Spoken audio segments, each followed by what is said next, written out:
شاید بھی آزادی اظہار رائے، freedom of expression, freedom of speech, اس کے حوالے سے دو انتہائیں پائی جاتی ہیں آج کل. ایک طرف تو وہ انتہا ہے جناب لوگ افراط و تفریط کا شکار ہیں، ایک طرف اس انتہا پر ہے کہ آزادی اظہار رائے کے نام پر کہتے ہیں کھلی چھوٹ دے دی جائے کہ جس آدمی کے منہ میں جو بات آئے کسی کے بارے میں بھی آئے وہ ایز اٹ از اسے بول دے،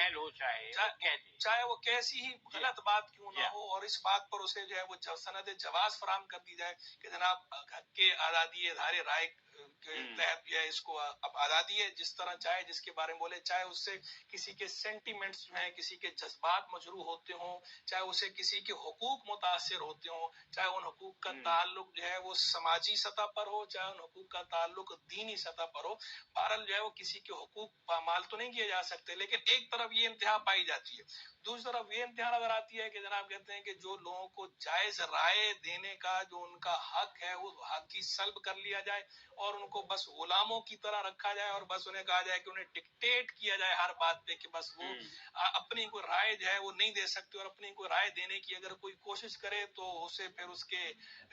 سنگین نتائج بھگتنا پڑ جائیں. تو یہ دوسری انتہا ہے. دونوں انتہاؤں کو منع کیا گیا. اسلام جو ہے دین فطرت ہے اور فطرت کے اندر اعتدال ہے، تو اسلام دین اعتدال ہے، اعتدال سکھاتا ہے. اسلام ہمیں جائز رائے رکھنے کی اجازت بھی دیتا ہے. آپ دیکھیں اسلامی تاریخ بھری پڑی ہے. سیدنا فاروق اعظم رضی اللہ تعالیٰ عنہ خطبہ دینے کے لیے کھڑے ہوتے ہیں تو جو چادر آپ نے زیب بدن فرمائی ہوتی ہے تو ایک عام آدمی جو ہے، وہ آدمی کہ جس کا حکومت یا ریاست کے ساتھ تعلق نہیں ہے، وہ رعایا میں شمار ہوتا ہے، وہ آدمی کھڑا ہو کے یہ اعتراض کر دیتا ہے، سوال پوچھتا ہے کہ جناب یہ جو چادریں آئی تھیں تو چادریں تو وہ چھوٹی تھیں، آپ کا قد لمبا ہے تو آپ نے کیا 2 چادریں لی، آپ نے کیسے لی، ہم بات نہیں سنیں. تو سیدنا فاروق اعظم نے جو ہے اس پر کوئی آگے سے غیظ و غضب کا مظاہرہ نہیں فرمایا، آپ نے اپنے اختیار اور اقتدار کا بیجا استعمال نہیں فرمایا بلکہ اس کی بات کو تحمل سے سنا اور اس کے اس شبہے کا رد کیا، کلیئر کیا، کلیریفائی کیا اپنے آپ کو اپنے بیٹے کی طرف اشارہ کر کے. حضرت عبداللہ بن عمر نے پھر کھڑے ہو کے بتایا کہ 2 چادریں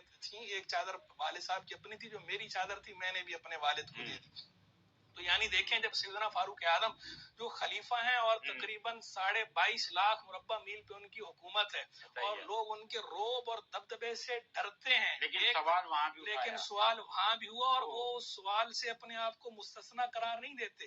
نہ جو ہے دین نے مستثنا قرار دیا. تو یہ ہے شفافیت دین کی، یہ اسلام کی مرتبہ بڑھتا ہے، عزت بڑی ان کی. اور دیکھیں ہم آج ہم اور آپ مثال دے رہے ہیں اور ان کی مثال اچھائی کے طور پر دے رہے ہیں، خیر کے استعارے کے طور پر دے رہے ہیں، ان کی تعریف ہو رہی ہے، ہم جو ہے انہیں اپریشیٹ کر رہے ہیں اور رہتی دنیا تک کیا جاتا رہے گا. اور یہ ایک نہیں، ایسی کئی مثالیں ان کی زندگی میں بھی موجود، ان کے بعد آنے والے بھی جو خلفائے اسلام ہیں، امراء المومنین ہیں، جو ہمارے بالخصوص خلفائے راشدین ہیں، ان کی زندگیوں میں آپ کو اس کی مثالیں کثرت کے ساتھ ملیں گی. تو اسلام جو ہے اب یہ رائے کی آزادی تھی تو یہ ہوا نا، یہ آزادی اظہار رائے حاصل ہے،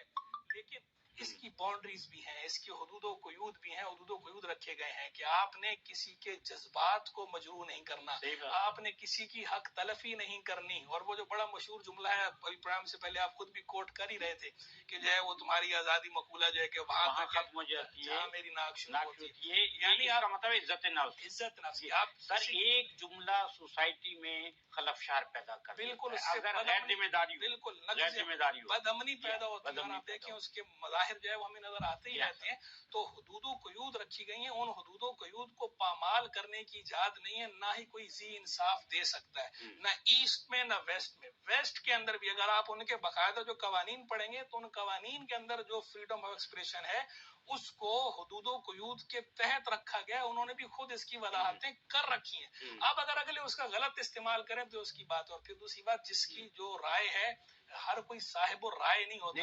ہر معاملے کے اندر ہر بندے سے رائے نہیں لی جاتی، جو اس معاملے کے متعلق ماہر ہے اس کی رائے کا اعتبار ہوتا ہے. وہ کیا جو ہے وہ اقبال نے کہا تھا نا کہ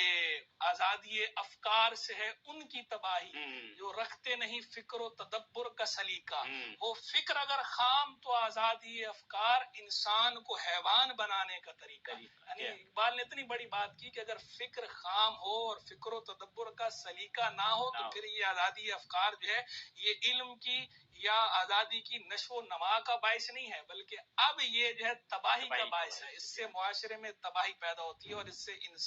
انسانیت کے درجے سے گر کر حیوانیت کے درجے پہ چلے جاتے ہیں. تو اس لیے اس طرح کی جو آزادی افکار ہے اس کے ہم قائل نہیں. قائد